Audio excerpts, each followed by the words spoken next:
Vous connaissez le point commun entre la carte vitale, les JO et la dissuasion nucléaire? Il fonctionne grâce à cette entreprise, Atos. Atos, ça a été une success story apparente pendant des années.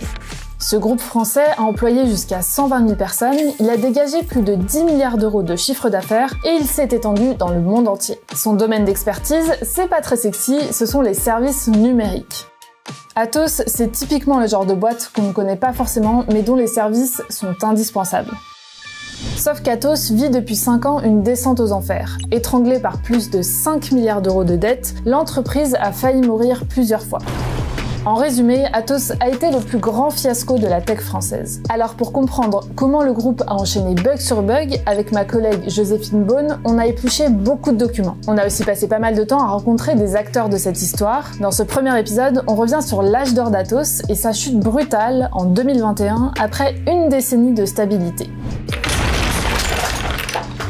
Atos, le géant en qui tout le monde croyait.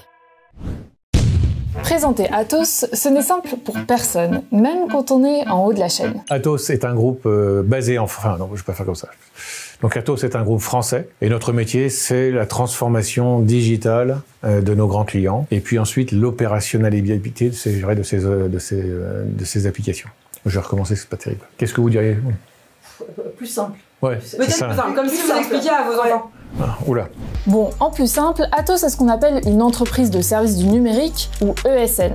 Atos naît en 1997 de la fusion d'Axim et Sligos, les deuxième et troisième plus grosses sociétés de services informatiques françaises de l'époque. Au départ, son cœur de métier, c'est l'infogérance, un mot un peu désuet pour dire qu'Atos gère le matériel informatique et les logiciels des entreprises qui font appel à ses services. Petit à petit, Atos s'est diversifié dans d'autres pôles d'activité numérique. En France, Atos compte environ 10 000 salariés. Le groupe gère par exemple le système informatique de la carte vitale, de France Connect, le portail des douanes ou encore l'informatique du programme Scorpion de l'armée.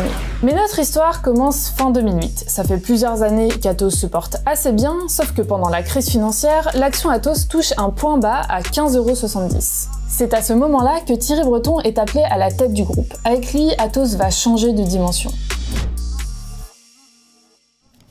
Le nouveau dirigeant arrive avec une réputation de redresseur d'entreprise et 2 années en tant que ministre de l'économie sous Jacques Chirac. Lorsque Thierry Breton arrive, il a une stratégie bien précise en tête. En fait, l'idée de Thierry Breton, c'est de construire un groupe qui est beaucoup plus gros que quand il est arrivé. Donc pour rappel, quand il est arrivé, c'est à peu près 5,5 milliards de chiffre d'affaires pour Atos et environ 50 000 salariés. En moins de 10 ans, Atos avale une vingtaine de sociétés, dont certains poids lourds. La première acquisition marquante de l'ère Breton, c'est celle de l'activité IT de Siemens, qui est une marque allemande. Cette acquisition, elle se fait à 850 millions d'euros à l'époque. C'est une acquisition marquante parce que cette partie-là, c'est quasi 25 000 personnes. C'est un peu plus d'1 milliard de chiffre d'affaires qui viennent renforcer l'activité d'Atos. Avec cette alliance franco-allemande, on commence à parler d'Atos comme de l'Airbus des services numériques. Après Siemens IT, Thierry Breton rachète d'autres grosses entreprises, notamment le français Bull, un spécialiste des supercalculateurs. C'est ça qui permet la dissuasion nucléaire française. Et enfin, la branche informatique de Xerox, cette boîte qu'on connaît tous pour les photocopieurs et les imprimantes. C'est un métier dans lequel on est obligé de consolider. Nous devons effectivement faire des acquisitions ciblées pour acquérir plus de technologie, plus de savoir-faire.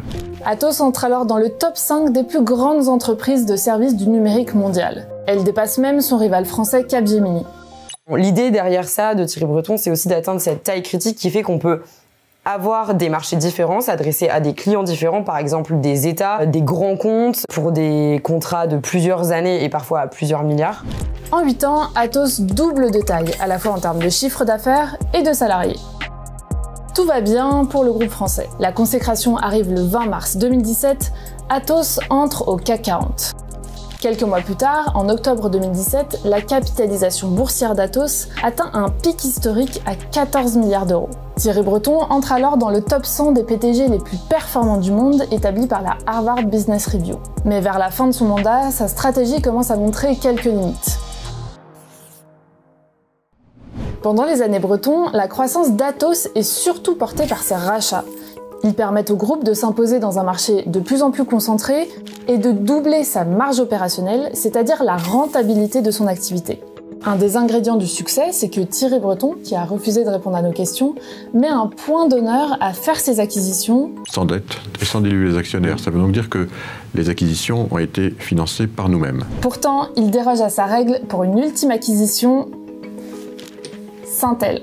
C'est le plus gros rachat de l'histoire d'Atos, 3,4 milliards de dollars, environ 3 milliards d'euros. Syntel intéresse Thierry Breton surtout pour une raison. Elle pratique l'offshoring, c'est-à-dire qu'elle emploie beaucoup de personnes dans des pays où la main-d'œuvre est moins chère. Or, sur ce sujet-là, Atos est en retard. À cette époque-là, il y a eu toute une concurrence sur l'offshoring, notamment en Inde, pour concurrencer, pour tirer les salaires vers le bas. Fabien Gay est sénateur communiste, il a été le rapporteur de la mission d'information du Sénat sur Atos. Tous ces concurrents se sont mis sur ça, et lui, à l'époque, Thierry Breton, rachetait des entreprises, notamment européennes, et notamment avec des salaires extrêmement élevés, ce qui, à un moment donné, fait de la distorsion de concurrence. Sauf que Syntel devient la première pièce qui fait tanguer l'édifice Atos. Le problème, c'est qu'Atos a payé Syntel trop cher par rapport à son potentiel. C'est ce que nous explique Pascal Besson, il travaille chez Atos depuis 2006 et il est aussi coordinateur adjoint de la CGT Atos. Et on s'est aperçu au final qu'il y avait un potentiel de chiffre d'affaires qui était à 700 millions. En plus, Atos a dû beaucoup s'endetter pour acheter Syntel. Le groupe se retrouve avec 2,8 milliards d'euros de dettes. Pour faire passer cette pilule-là, on a vendu la pépite de l'époque qui était Worldline. Et Worldline faisait rentrer non seulement du chiffre d'affaires, mais de la marge. Beaucoup de marge chez Atos. Autrement dit, Atos a vendu une pépite pour acheter un boulet. Au même moment, le groupe annonce que ses revenus ont reculé aux États-Unis. Atos revoit ses objectifs annuels à la baisse. Pour la première fois depuis 2008, il chute sévèrement en bourse. Un an plus tard, à l'automne 2019, Thierry Breton est nommé à la Commission européenne. L'ancien ministre et ex-PDG du groupe Atos devient commissaire européen au marché intérieur et au numérique. Pour éviter tout conflit d'intérêts, Thierry Breton quitte son poste de PDG d'Atos très vite. En moins d'une semaine, l'entreprise change son mode de gouvernance dans la précipitation. Elle nomme un président du conseil d'administration, Bertrand Meunier, et un directeur général, Élie Girard. Personne ne le sait encore, mais le départ de Thierry Breton marque la fin de la success story Atos. Sous cette nouvelle direction, Atos poursuit sa politique d'acquisition, notamment parce que l'infogérance, l'activité historique d'Atos, ne se porte pas bien. Entre 2020 et 2022, Atos rachète 21 sociétés. Le groupe cible des secteurs plus spécialisés, considérés comme porteurs, la cybersécurité, l'intelligence artificielle, la décarbonation ou encore le cloud. Le cloud, justement, c'est le nerf de la guerre. Et Atos, comme ses concurrents européens, est à la traîne. 3 géants américains dominent le secteur. AWS, Microsoft Azure et Google Cloud. Ces 3 entreprises, elles se partagent aujourd'hui 80% du cloud européen, que ce soit dans le privé ou dans le public. Atos fait les deux, mais a clairement raté le virage et donc ne peut pas du tout prétendre à concurrencer ces entreprises-là. Et là-dessus, ça a été peut-être le choix stratégique le moins bien fait pendant les dernières années. C'est dans ce contexte compliqué qu'un gros projet d'acquisition, encore un, fait trembler l'entreprise. Début 2021, la rumeur bruise sur les marchés. Atos s'intéresserait à l'entreprise américaine DXC Technologies. DXC, c'est une entreprise aussi d'infogérance, qui est un gros groupe américain, qui fait donc plus ou moins le même métier que Atos. Selon Reuters, le prix de la transaction atteindrait 10 milliards de dollars, un record pour Atos. Quand Atos confirme son intérêt pour DXC, la nouvelle ne plaît pas aux investisseurs. En une journée, l'action Atos perd 13% de sa valeur. Première raison, disons que c'est une acquisition potentiellement très gourmande de la part d'Atos. DXC, c'est un gros groupe, c'est plus de 15 milliards de chiffre d'affaires, et le deuxième souci que voit le marché, c'est que DXC est une entreprise très endettée. Elle a plus de 9 milliards de dollars de dette. Donc, on se demande un petit peu que va faire Atos dans cette galère. Dans en plus un contexte où l'infogérance n'est quand même pas l'activité la plus florissante de l'économie. Moins d'un mois plus tard, le conseil d'administration d'Atos décide à l'unanimité de ne pas poursuivre une éventuelle transaction avec DXC Technologies. Malgré ce rétropédalage, Atos perd la confiance des investisseurs. Le cours de bourse d'Atos ne s'est pas vraiment remis de cet épisode parce que beaucoup d'observateurs, des analystes, des investisseurs disent que cette annonce était un petit peu le signal que la direction d'Atos allait dans la mauvaise direction. On est en février 2021, dans les mois qui suivent, 2 autres sujets précipitent la chute d'Atos. Le 1er avril, Atos révèle que ses commissaires aux comptes ont trouvé des erreurs comptables dans 2 filiales aux États-Unis qui représentent environ 11% du chiffre d'affaires d'Atos. Sophie Vermeil est avocate, elle défend des petits actionnaires d'Atos. Et avec son équipe, elle s'est penchée sur les comptes du groupe. C'est pas tous les jours que ce qui est arrivé à Atos pour une entreprise qui était à l'époque dans le CAC 40 arrive avec des commissaires aux comptes qui tirent la sonnette d'alarme. C'est quand même très problématique parce que ça veut dire que quelque part il y a un souci et il y a un souci de transparence. Donc ce que ça envoie comme signal immédiat, c'est qu'il y a un doute, et il y a un doute sur la véracité ou la manière dont sont faits les comptes. Après ces alertes, le 12 mai, les actionnaires d'Atos refusent de valider les comptes consolidés du groupe. C'est sans précédent pour un groupe de la taille d'Atos. Ça montre à quel point les actionnaires sont mécontents de la stratégie d'Élie Girard qui a remplacé Thierry Breton.